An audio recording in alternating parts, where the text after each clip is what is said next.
벌써 요한복음 20번째 강해인데 아직도 요한복음 3장입니다.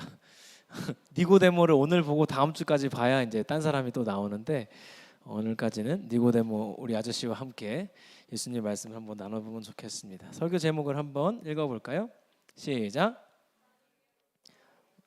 기도하겠습니다. 하나님, 또 세상 가운데 치열하게 또 한 주간을 살아내고 돌아온 하나님의 귀한 청년들, 오늘 요한을 통해 주시는 이 복음의 말씀을 통하여 하나님 말씀이 들려지게 하시옵소서. 특별히 누구나 다 알고 있고 누구나 다 외우고 있다 생각하는 이 하나님의 놀라운 말씀이 우리를 구원하시고 영생을 주신 그 놀라우신 역사가 우리 삶의 일부가 아니라 전부가 되는 역사를 허락하여 주시옵소서. 부족한 종의 입술을 붙잡으시고 인도하여 주시옵소서. 예수님의 이름으로 기도합니다. 아멘. 오늘 스승의 주일인데요. 스승의 주일의 핵심은 내가 주일학교 교사다가 아니고요. 예수님이 우리 최고의 선생님이시다. 이게 핵심입니다. 그래서 옆 사람이 꽤나 멀리 있는 것 같기는 한데 가까이 있는 그래도 분들과 이렇게 인사하겠습니다. 친한 사람은 너, 안 친한 사람은 당신은. 그래서 당신은 예수님의 제자입니다. 인사하겠습니다. 네, 감사합니다. 오늘 말씀이 우리가 이제 너무 알고, 그리고 우리도 한 4주 동안 이거 암송구절로 해서 외우고 있고, 아마 저희 유치부 애들도 아마 이 말씀을 외울 것 같습니다. 그리고 이 본문을 오늘 심지어 처음 오신 분도 계신데 본문을 딱 보자마자 뻔한 소리 하겠네 라는 마음이 드실 수도 있습니다. 그런데 감사하게도 우리는 이미 요한복음 3장 요 앞에까지를 굉장히 오랜 기간 깊이 있게 읽어왔기 때문에 아마 이 니고데모에게 예수님이 하셨던 이 구원에 대한 설명이 조금은 더 깊이 있고 다르게 느껴질 줄 믿습니다. 전에 저희 교회 청년부였던 친구인데 지금은 교회를 안 다니는 것 같긴 하더라고요. 제가 이제 연락을 하지는 않는데 인스타그램에 계속 떠요. 그래가지고 소식을 계속 보는데 교회는 안 다니는 것 같아요. 안타깝게도. 근데 그 친구가 이제 교회를 떠나게 된 계기가 있었어요. 근데 특별히 문제가 있었던 게 아니고 어떤 일이 있었냐면, 얘기하면 누군지 아시는 분들이 있을 수도 있습니다. 근데 얘가 고등부 3학년 때 저희 교회를 왔어요. 그래서 고3 시절을 보냈고 짧게나마, 그리고 이제 청년부로 올라왔습니다. 지방에 있는 지방에 되었지만 어쨌든 국립대학이고 교대인가 사대인가를 갔어요. 꽤 들어가기 어렵게 갔습니다. 그래서 이제 들어가게 됐고 학교를 다니는데 얘가 이제 3월에 들어갔죠. 그리고 이제 7월쯤, 6월, 7월쯤 되니까 주일날 교회에서 안 보이기 시작하는 거예요. 근데 저희 교회 한 1년 정도 됐을 때죠. 그래서 안 보이길래 왜 주일날 안 오냐 이제 연락을 했더니 얘가 그러는 거예요. 목사님, 제가 방학 때 학비를 벌어야 돼서 주일까지 알바를 합니다. 그러는 거예요. 근데 놀라운 건 뭐냐면 이 친구 집이 굉장히 잘 살아요. 굉장히 잘 살아요. 나는 다 알아. 부모님들 사정을 다 아니까. 근데 굉장히 잘 사는 집이고 등록금이 쪼달릴 집이 아닌데. 그래서 그렇구나. 근데 뭐 부모님이 용돈 안 주실 수 있고 등록금 안 대실 수 있으니까 그래, 그럴 수 있다. 그러면 너는 언제 일하니? 그랬더니 금토일 일한다는 거예요. 월화수목에 뭐하니? 놀아요. 그래서 제가 그렇게 등록금을 벌어야 되면 월화수목금에 일을 하고 토요일 쉬고 주일에 예배하자 그랬더니 그게 안 되는 거예요. 근데 왜 안 되냐면 이 친구가 가족이 운영하시는 캠핑장에서 알바를 했는데 엄청 페이를 많이 주는 거예요. 페이를 엄청 많이 주고, 그러니까 진짜 방학 때만 일해도 등록금이 벌어지는 거예요. 그러니까 이게 욕심을 버리는 게 쉽지는 않죠.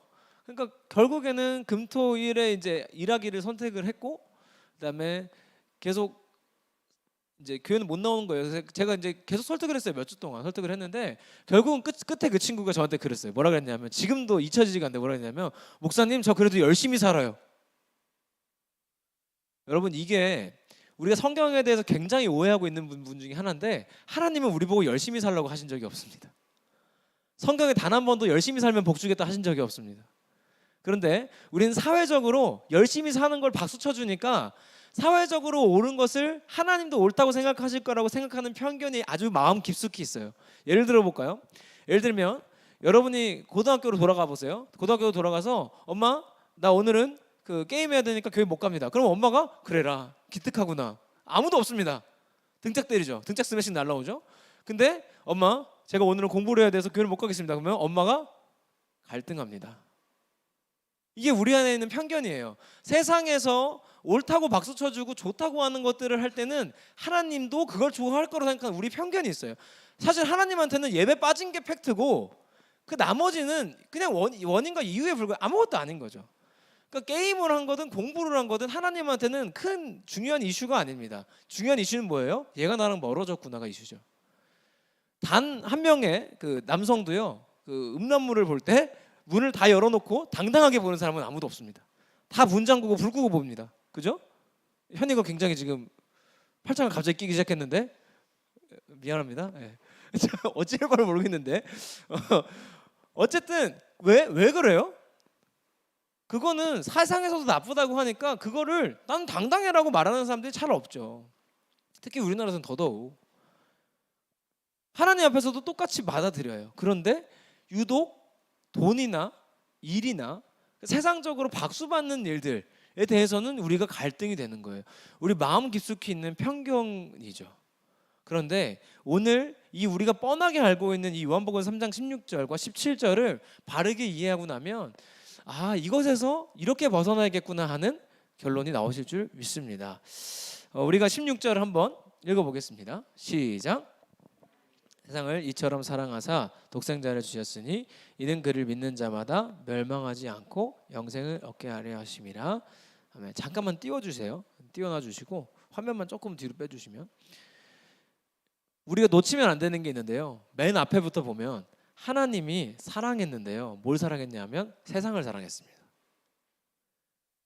우리는 이 말씀을 많이 외우고 그냥 지나가다 보니까 자꾸 저런 것 디테일들을 빼먹는데 하나님은 나만 사랑했다 혹은 우리만 사랑했다고 하신 게 아닙니다. 교회만 사랑했다가 아니라 하나님이 세상을 사랑하셨다고 하십니다.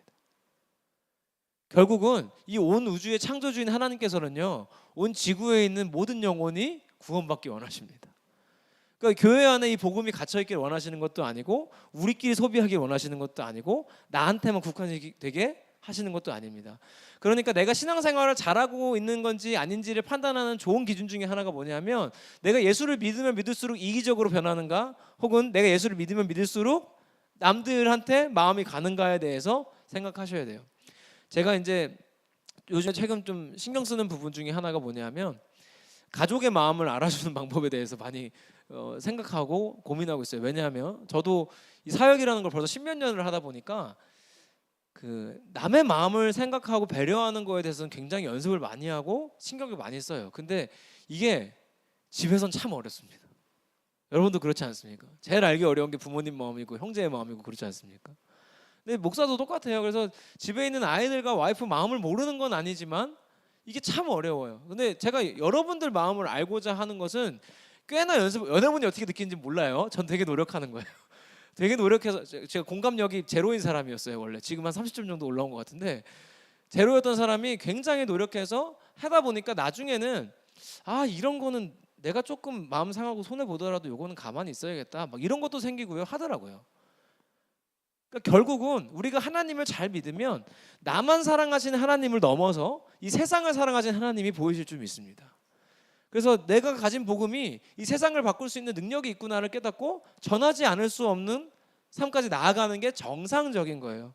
그런데 보통 이 말씀을 받아들일 때 예수 믿고 구원받았으니 천국 간다가 결론이 나와요. 그래서 예수 천당 불신지옥 하기도 하고 하면서 이제 나가서 하는데 더 이기적이야. 내가 누군지 알아? 내가 교회 장로야 하면서 실제로 그 한 회사가 있어요. 실명을 거론할 수 없지만 이모 그룹이 있는데요. 여기 별명이 하나님의 군대예요. 굉장히 좋은 것 같죠. 교회 안 다니는 사람들이 지어준 별명입니다. 하나님의 군대. 근데 그렇게 지어준 이유가 뭐냐면 교회 다니는 사람들이 정말 많은데 회사 문화가 군대보다 나쁘다 해가지고 하나님의 군대예요.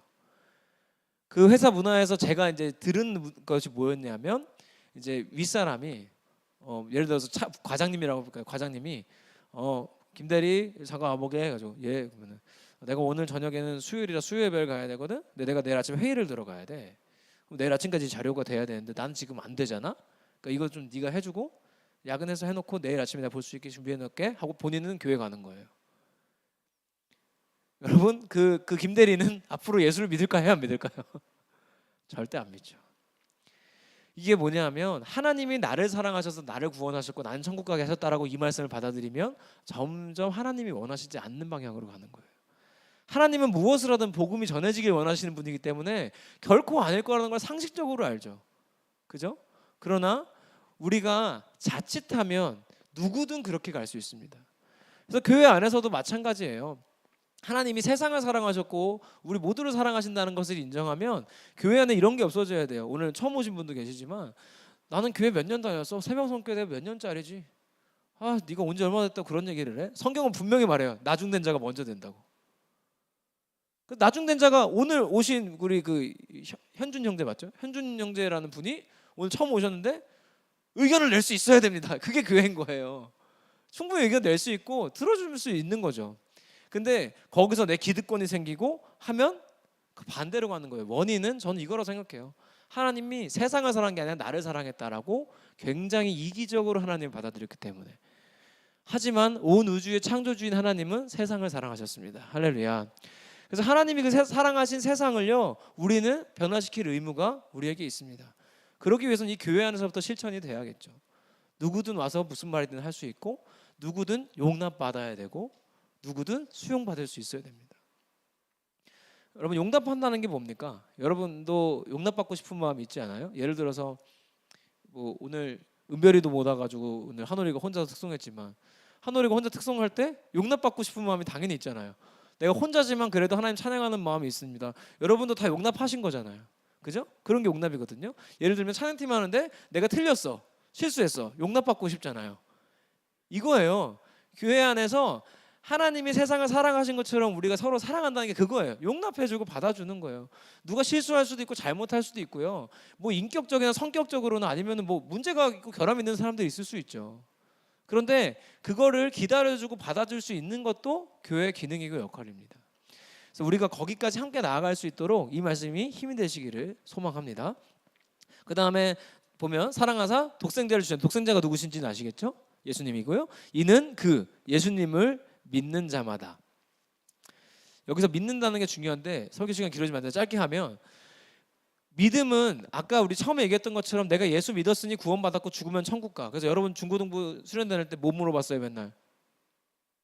지금 죽어도 천국 갈 수 있는 사람 손 들어보세요 해가지고 엉엉 울면서 막 손 들고 그랬잖아요.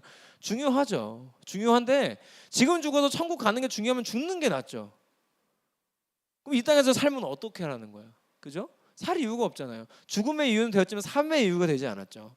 그런데 이 믿음이라는 건요, 제가 늘상 얘기하지만 한번 시작해서 끝이 있는 거예요. 그러니까 뭐냐면 믿음은 한번 했으니까 끝났어. 난 구원 받았어, 끝. 이제 안 믿어도 돼. 이게 아니고 믿음은 믿을 때 시작된 거예요. 그래서 신실함이랑 동의어라고 제가 100번 말씀드렸었어요. 그 믿음은 하나님과의 관계를 신실하게 유지하는 것이 믿음이에요. 내가 예수님 믿는 순간 시작되었고 끝까지 가는 거예요. 끝이 어딜까요? 육체적인 죽음입니다. 그리고 왜냐하면 육체적인 죽음 이후에 믿음이 필요 없어요. 왜? 하나님이 눈앞에 계시기 때문에. 그래서 우리의 믿음의 시작이 되었다면 끝이 있어요. 근데 그때까지 신실하게 믿어가는 게 믿음이에요. 결국은 내가 오늘은 예수님 믿어가지고 옆에 우리 교회에서도 용납해주고 막 사랑해주고 하다가 내일은 안 돼. 막 이게 아니에요. 이게 신실하게 늘 더 성장할 수 있는 것이 멋진 그리스도의 모습입니다. 그 다음을 가보면 멸망하지 않고 영생을 얻게 하려 하심이라 나오는데 이제 없애주셔도 돼요. 여기서 멸망이라는 단어를요, 헬라어 원어로 보면 잃어버렸다, 잃었다라는 뜻을 가져요. 결국은 멸망하지 않고, 그러면 우리는 멸망하면 여러분 어떤 게 떠올라요? 아마겟돈 이런 거 안 떠오르니까 막 불 떨어지고 막 용암 떨어지고 막 하면서 와 멸망하면서 맞아가지고 막 터지고 막, 이게 멸망이 아니에요. 지금 여기서 사용된 멸망은 사실 종말할 때 그런 상황들이 요한계시록에 나오긴 합니다만 이 멸망의 핵심은 잃어버렸다. 무엇을 잃어버린 걸까요? 하나님을 잃은 상태를 말하는 거예요. 성경에 이 요한복음 3장 10절에 나오는 멸망은요, 하나님과 관계가 단절된 상태, 하나님을 잃어버린 상태를 멸망이라고 그래요. 그래서 예수님을 믿는 사람은 멸망하지 않는다는 거예요. 왜? 하나님의 자녀가 될 수 있는 길이 되시니까. 그래서 예수님을 믿는 것이 하나님의 자녀되는 길이 되어서 그분과 관계가 생기기 때문에 우리는 멸망하지 않고 뭘 얻는다? 영생을 얻는다는 거예요. 자, 영생을 얻는다는 건 여러분이 데드풀이 된다는 게 아닙니다. 총을 맞아도 괜찮고 팔이 잘려도 괜찮고 막 이런 걸 말하는 게 아니죠. 실제로 우리 그 너무나 그 우리 유명하신 그 우리 이만희 선생님, 신천지 이만희 선생님께서는 스스로가 내가 예수다, 나는 영생한다 그랬었어요. 근데 80살 정도 되면서 굉장히 늙으면서 허리가 꼬부라지고 하면서 더 이상 이 교리로는 못 버티겠다 해가지고 교리를 바꿨습니다. 최근에는 이만희도 죽는다라고 해요. 신천지 맞습니다. 이만희도 죽는다라고 해요. 제가 경험했습니다. 그 길에서 한 번 만났을 때 물어봤는데 이만희 씨도 죽긴 하죠. 막 했어요. 저한테 정확하게 그랬어요. 제가 확인했습니다. 현장에서. 결국은 이거는 육체적인 영생을 말하는 건 아니라는 건 압니다. 그런데 대부분이 영생을 어떻게 받아들였냐면 죽음 이후에 영원한 삶이 있다. 맞아요. 맞는데 사실 이 영생을 좀 뜯어보면 그게 전부가 아니라는 걸 알 수 있어요. 이 영생을 헬라어로 보면 영자와 생자가 각각 다른 단어인데 영은 영원이라는 뜻을 가져요. 근데 이 영원이라는 뜻을 사전에서 보면요, 헬라 사전에 보면 하나님의 속성이라고 나와요. 그다음에 생은 조회라는 단어인데 삶이라는 단어도 되고 생명이라는 단어도 돼요. 그러니까 하나님의 생명인데 이걸 우리가 현장에 맞게 조금 번역을 하면 영생은요 하나님께로부터 오는 삶을 말합니다. 그러니까 영생은 단순히 우리가 죽어서도 천국 가 이게 아니고 하나님께로부터 오는 삶을 말해요. 결국은 하나님을, 그러니까 예수 그리스도를 믿는 사람, 독생자를 믿는 사람들한테 주어지는 영생은 무엇이냐 하면 하나님께로부터 오는 삶을 살 수 있다는 결론이 나오는 거죠. 이건 뭐예요? 하나님께로부터 오는 삶을 이 땅에서도 살다가 죽음 이후에도 하나님께로부터 오는 삶을 영원히 산다는 게 성경의 교리인 거예요. 결국은 이 땅에서도 하나님께로부터 오는 삶을 살다가 우리는 죽어서도 하나님께로부터 오는 삶을 삽니다. 이게 요한복음 3장 16절의 핵심입니다. 결론은 하나님께로부터 오는 삶이 진짜 영생이라는 거예요. 여기 있는 분들은 최소한 예수님 믿는다고 다 고백하는 분들이라고 보여요. 그렇다면 우리는 영생이 해야 돼요. 영생은 뭐다? 하나님께로부터 오는 삶이다. 그것으로 충분하다는 거죠. 17절 한번 읽어볼게요. 시작. 하나님이 그 아들을 세상에 보내신 것은 판을 보내심이 아니요 그로 말미암아 세상을 구원하게 하심이라. 이 말씀을 조금 쉽게 번역하면 이런 뜻이에요. 하나님이 예수님을 이 땅에 보내신 것은 세상에 있는 사람들을 혼내주기 위함이 아니라 세상 사람들과 친하게 지내고 싶어서다라는 뜻이에요. 구원이라는 게 뭐냐면 하나님과 관계가 단절된 멸망한 사람들에게 하나님과 관계가 생길 수 있도록 하나님께로부터 오는 삶을 살 수 있도록 만들어주시는 과정이 구원이기 때문에 결국은 하나님은 우리를 예수님 보내실 때 가서 쟤네 좀 혼내고 와가 아니라 쟤네들과 나 친해지고 싶어 길 좀 만들어줘 이렇게 보내셨다는 거예요. 이게 우리가 늘상 알고 있었던 이 성경의 교리입니다. 네, 자막 없애주셔도 되고요. 그렇다면 여기까지 좋아요. 이제 영생이 하나님께로부터 오는 삶이라는 게 받아들여졌어요. 그러면 이제 이 부분 청년들 꼭 건드려줘야 돼. 왜 그래야 되는데? 왜? 드릴 수 있는 이야기는 정말 많아요. 정말 많지만 여러 가지 예시들을 들을 수 있고 할 수 있지만 하나님과 친한데 하나님이 주시지 않을까라는 아주 간단한 결론을 드리고 싶어요. 여러분 만약에 하나님께로부터 오는 삶이 아니라 다른 것으로부터 오는 삶을 살면 정말로 행복할까요? 아까 제가 말씀드린 그 친구는 대학으로부터 오는 삶 혹은 돈으로부터 오는 삶을 선택한 거잖아요. 그런데 여러분도 해보셔서 알겠지만 돈이든 대학이든 그것들이 우리 인생을 어느 정도 바꿀 수는 있는 것 같아요. 그런데 그것들이 우리를 위해서 희생해 주진 않습니다. 심지어 우리를 위해 일해 주지는 않습니다. 그리고 심지어 영원하지 않죠.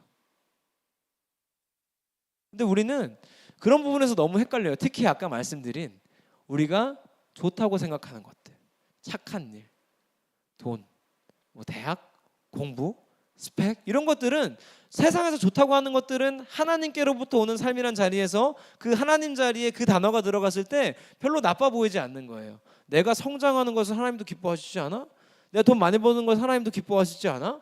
이 자리에 하나님 자리에 들어갔을 때 헷갈리게 하는 것들이 너무나 많죠. 그런데 제가 이렇게 설명을 드리고 싶어요.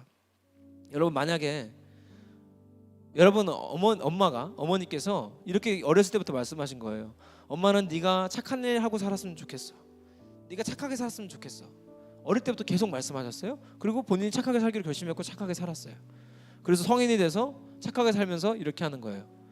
엄마가 착하게 살려고 했으니까 난 착하게만 살겠습니다 하고 엄마랑 관계가 없이 살아요. 그래서 엄마가 야, 내가 착하게 살라 그랬지 나랑 따로 살라고는 안 했잖아. 아니요, 저는 엄마 말씀대로 하는 거예요. 착하게 살려면요. 착하게 살지만 엄마와 관계가 없어. 그럼 엄마가 기뻐합니까? 이게 우리가 사회 속에서 처해 있는 현실이에요. 그러니까 선행이 나쁜 게 아니에요. 그런데 선행조차도 하나님과 우리의 관계를 벌려놓으면 그것도 죄가 될 수 있어요. 착한 일이냐 나쁘냐의 문제가 아니에요. 핵심은 하나님과 나와의 관계를 멀게 하냐 가깝게 하냐죠. 어떤 것이든 죄가 될 수 있습니다. 그러나 반대로 어떤 일이든 하나님의 영광이 될 수도 있습니다. 그것이 나와 하나님 관계를 가깝게 한다면. 그래서 우리는요, 분별해야 돼요. 뭘? 하나님께로부터 오는 것인지 이게 나로부터 나온 것인지를요 꼭 분별하는 능력이 생기셔야 돼요. 제 방법을 알려드릴게요. 생각보다 간단해요.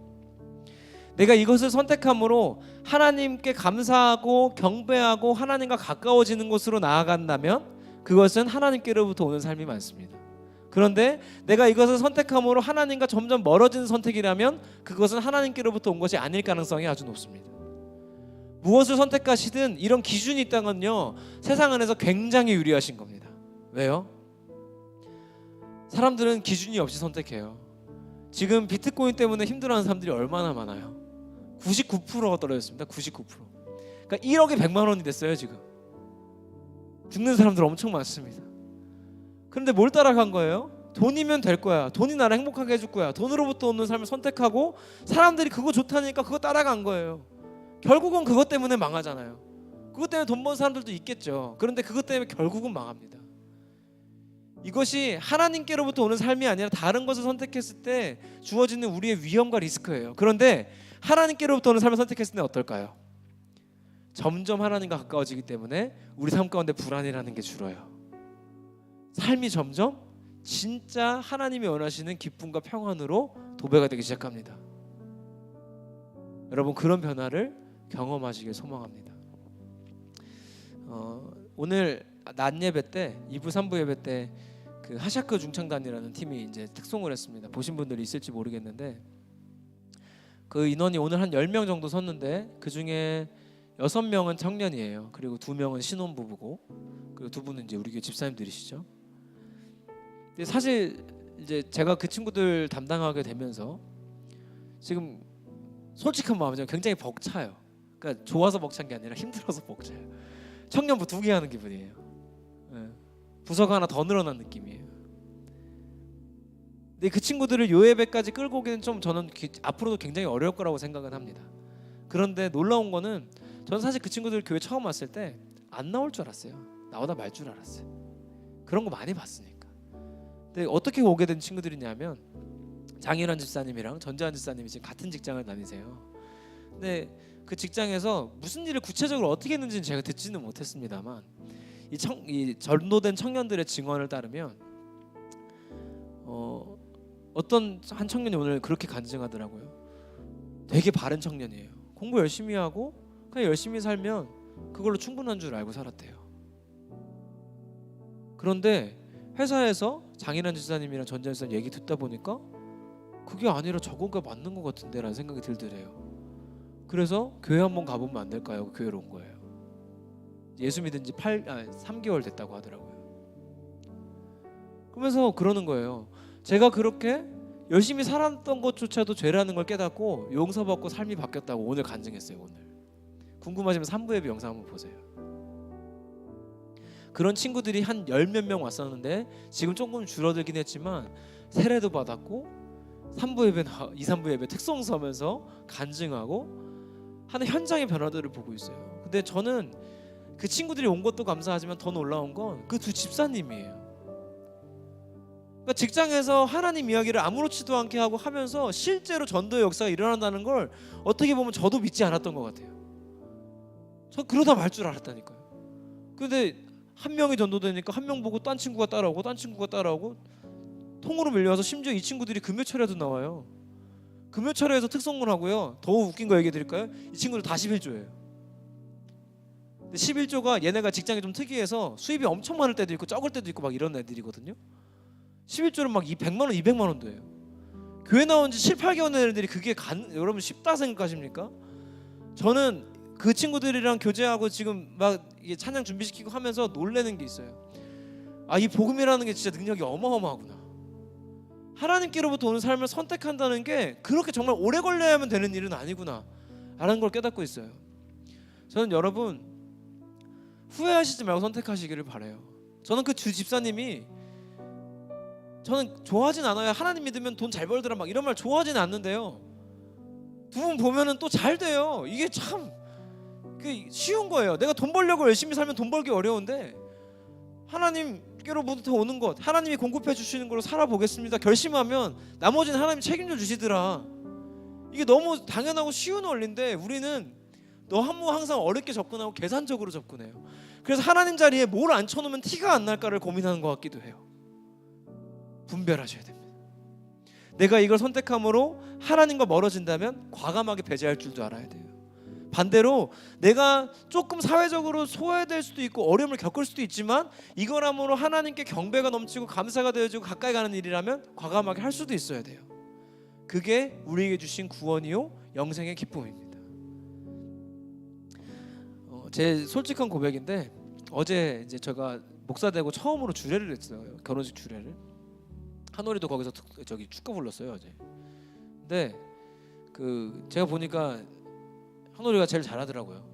노래 부르는 사람들이 많았는데 음악하는 애들이 결혼하니까 친구들이 많이 왔잖아요. 근데 얘가 제일 잘하더라고요. 근데 제가 느낀 게 뭐였냐면 다른 노래 부르는 친구들 다 음악 전공하고 한 친구들인데 진짜 못하는 게 아니에요. 잘해요. 잘하는데 제가 안타까운 건 뭐냐면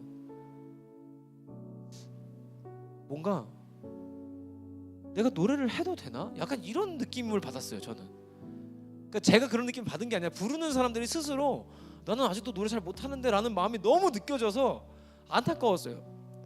자신이라는 걸 찾을 수 없고 막 너무 긴장해 있고 어려워하는 듯한 느낌. 여러분 음악으로부터 오는 삶을 살면요 음악이 날 무섭게 만들어요. 그런데 하나님께로부터 오는 삶을 살면요 이 음악이 하나님을 위한 도구가 되기 때문에 그때부터 기쁜 거예요. 똑같은 음악을 해도 그렇게 돼요. 근데 제가 부끄러운 얘기지만 어제 주례를 준비하면서 갈등이 있었어요. 아주 꽤 긴 기간 동안. 제가 이미 한 8개월 전에 의뢰를 받았기 때문에 꽤 긴 기간 동안 고민을 했는데 어떤 고민을 했냐면 주례를 5분만 해야 돼요 이 자식들이. 그래서 주례를 5분만 해달라 그래서 장난치나 5분 동안 뭘 하나. 지금 이미 설교가 한 30분 된 거예요. 지금 30분쯤은 할 말이 나와요. 근데 5분 하래. 그래서 고민을 하다가 좀 이런 욕심이 생기더라고요. 35살에 결혼식 주례하는 목사님의 영상이 인스타나 유튜브 짤로 돌면 좋겠다. 진짜 솔직한 고백이에요. 난 진짜로 그런 마음이 있었어요. 돌면 좋겠다. 5분을 제대로 준비해야지 라는 마음을 가지고 준비하면서 두 가지 마음이 있었어요. 첫 번째는 5분 동안 웃기기, 두 번째는 5분 만에 복음 전하기. 참 이게 고민거리가 아닌데 고민이 되더라고요. 솔직히 저 유명해지는 거 되게 좋아하는 사람인가 봐요. 근데 부끄럽게도 이 설교가 또 방송에 나갈 텐데 큰일 났네. 근데 두 가지 마음이 진짜로 있었어요. 5분이니까 만약에 10분이면 두 가지 다 하면 돼요. 앞에 웃기다가 뒤에 복음 전하면 돼요. 5분이라 5분 동안 웃기다가 뒤에 멋있는 말 한마디 하고 끝낼까? 복음을 전할까? 고민을 했어요. 근데 제가 이런 말씀들을 설교를 준비하고 말씀을 읽는 사람이잖아요. 저는 그래서 이 목사의 직분이 좋은 것 같아요. 그래 목사가 말씀대로 해야지 하고 다 접고 5분 동안 복음 전하자. 그 친구들이 저한테 그랬거든요. 예수 안 믿는 사람들 많이 와요 목사님. 그래 이거 하는 게 맞다 생각했어요. 그리고 놀랍게도 어제 결혼식장에 2시간 전에 갔는데 그 누구도 저를 주례자라고 생각하지 않는 거예요. 그래서 가장 하대당하고 박대당하고 되게 슬펐어요. 식당을 어딘지 아무도 알려주질 않아요. 유모차를 끌고요. 그 가시밭길이 야외 결혼식인데 완전 가시밭길이거든요. 유모차를 끌고요. 개고생을 했습니다. 애 둘을 싣고요. 여기로 갔는데 식당이 어디예요? 저쪽이요. 한 500m 돼요. 500m. 진짜 거짓말 안 하고 오프로드예요. 오프로드. 유모차로 오프로드를 타면서 다시 끌고 가가지고 식당에 들어갔는데 너무 바쁘잖아요. 한정식이에요. 한정식이 순서대로 나오는데 너무 바쁘시니까 저기 애기 포크 좀 없어요. 진짜 그랬어요 저한테. 집게랑 가위 좀. 여기 있잖아 여기 막 하면서. 아니 솔직히 여러분 어느 결혼식이 주례자한테 그렇게 합니까? 주례 선생님 오셨습니다. 그러면 여기 자리 있고요. 막 이거 내가 그걸 바라고 간 건 아니지만 이건 너무하잖아. 아니 애기 데려와 또 이렇게 죄인 취급을 하나? 그래서 식당에서 그렇게 죄인 취급을 당하고 이제 갔어요. 심지어 이제 식장에 갔는데 야외 결혼식인데 주례자는 의자가 없습니다. 아니 제가 사회부터 끝까지 다 하는 거기는 했어요. 근데 의자도 없고 갔는데 강단도 없어요. 여기 앞에 요만한 무슨 서랍 같은 거 하나 놔두고 그냥 예쁜 장식 올려놨어요. 이거 대본이고 뭐 놀 데도 없어. 이 주례자에 대한 전혀 배려가 없었죠. 대우받으러 간 건 아니었지만 그 정도로 아무도 제가 주례라고 생각을 안 하더라고요. 그래서 제가 주례자 소개도 스스로 하고 스스로 인사하고 스스로 시작을 했습니다. 이제 고민과는 다르게 그냥 복음을 전하기로 했고 결정했어요. 그리고 이 말씀을 전했어요. 혹시 저한테 주례 부탁하고 싶으신 분들은 잘 생각하세요. 제가 그랬어요. 처음에 여러분 이 두 사람이 결혼하면 행복할까요? 그랬더니 다 예 그러는 거예요. 그래서 제가 다시 물어봤어요. 여러분 집에 계신 부모님들이 결혼하신 사이입니다. 집에 계신 부모님이 각방을 안 쓰시고 계시다면 상위 10% 이상입니다. 등산을 갈 때 손을 잡으신다? 불륜입니다. 이제 하고 이제 다시 여쭤봤어요. 이 둘이 결혼하면 행복할까요? 그랬더니 그래도 네 하더라고요. 제가 그랬어요. 그게 함정입니다. 결혼했기 때문에 행복한 게 아닙니다. 행복한 두 사람이 결혼하면 행복한 가정이 되는 겁니다. 만약에 결혼했기 때문에 행복하다면 결혼했기 때문에 불행해질 겁니다. 라고 했어요. 그리고 제가 오늘 꼭 말씀드리고 싶은 게 있어요. 행복해지는 방법 알려드릴게요 하고 설명을 했어요. 그리고 성경 들고 말했습니다. 제가 성경에 보니까 이렇게 나와 있어요. 하나님이 우리를 창조하셨는데 이 땅에서 생육하고 번성하고 땅에 충만해서 땅을 다스리라고 하시네요. 원래는 이 돈이라는 것이나 우리에게 주어진 모든 것들이 우리를 위해 있는 것인데 지금 세상은 우리가 그것들을 위해 살고 있는 세상이 되었죠. 그리고 왜 그런지 설명했어요. 왜 그러냐 하면 하나님이 우리를 자기 형상대로 창조하셨는데 형상을 잃어버려서 그래요. 하나님 떠나서 그렇습니다 하고 얘기를 해줬어요. 이 가정이 행복해지는 방법은 딱 하나입니다. 이 가정의 가장이 하나님이 되시는 겁니다. 어떤 한 사람이든 둘 중에 한 사람이 내가 가장이 되고자 한다면 그 집은 지옥이 될 것이고 하나님이 가장이신 것을 인정한다면 그 가정은 천국이 될 것입니다 라고 하고 기도하고 마무리를 했어요. 이제 저는 여러 가지를 내려놓은 거죠. 이제 냅다 웃겨가지고 유명해지고 싶었는데 포기했습니다. 포기했는데 되게 감사한 게 뭐였냐면 어제 결혼식 끝나고 어떤 분이 한 분이 오셔가지고 그러시는 거예요. 목사님 너무 주례 은혜 많이 받았습니다 하시고서는 저희 아들이 꼭 결혼하는데 거기도 오시면 안 될까요? 그러는 거예요. 그래서 실제로 부르실지는 잘 모르겠어요. 근데 제가 뭐 주례 전문 목사도 아니고요. 근데 그런 걸 불러주셨다는 것 첫 번째로 감사했고 두 번째는 신부가 밤에 저녁 12시 넘어가지고 연락이 왔는데 목사님 오늘 주례가 인상 깊었다는 분들이 엄청 많았어요. 제가 더 감사드립니다 하고 연락이 왔어요. 그러니까 결론적으로 만약에 제가 거기서 냅다 웃기고 끝냈다면 현장에서는 많이 웃었을 수 있어요. 근데 끝나고 아무도 기억하지 않았을 겁니다. 오히려. 그런데 그냥 이 복음이라는 것을 순전한 복음을 그냥 순전하게 전했더니 오히려 하나님이 그것들을 통해서 일하시는 것들을 봤어요. 거기 제가 볼 때는 하객 중에 절반 정도는 교회 안 다니신 분들 같아요. 그런 놀라운 기회가 어디 있습니까? 한 100명한테 복음 전할 수 있는 기회가. 그렇게 쓰임 받고 났을 때 저에게 오는 기쁨이나 이 감사는요, 제가 사람들을 웃겼을 때 느끼는 마음보다는 한 200배 정도는 컸을 것 같아요. 너무 감사하게 되더라고요. 저는 여러분께 강력하게 말씀드리고 싶어요. 하나님께서로부터 오는 삶을 선택하십시오. 후회함이 없으실 겁니다. 하나님께서 우리에게 공급하지 못하실 것이 없고 주지 못하실 것이 없기 때문에 하나님께로부터 오는 삶에는 부족함이 없습니다. 그 다윗의 고백이 여러분의 자연스러운 고백이 될 겁니다. 하나님께 찬양하고 감사하고 경배가 더 많아지는 것들을 선택하기를 끊임없이 해내는 삶. 하나님이 우리를 구원하셨으니 영생하게 하셨고 하나님이 우리와 친해지셨으니 하나님께로부터 오는 삶을 살게 하시겠다는 이 말씀이 여러분의 선택이 되시기를 바랍니다. 여러분의 이번 한 주간 동안의 삶에도 놀라운 역사가 있기를 소망합니다. 눈 감아볼까요? 이 시간 함께 기도합시다. 소리를 내지 않으셔도 좋습니다만 함께 기도합시다. 기도할 때 하나님 자리에 다른 것을 앉히지 않도록 분별할 수 있는 지혜를 더하여 주시옵소서. 그리고 하나님께로부터 오는 삶을 불안함과 두려움이 아니라 기쁨과 감사함으로 선택할 수 있게 인도하여 주시옵소서. 못 주실 것이 없고 공급하실 것이 충분하신 우리 하나님을 온전히 신뢰하며 진짜 영생을 누리게 도와주시옵소서. 함께 기도합시다.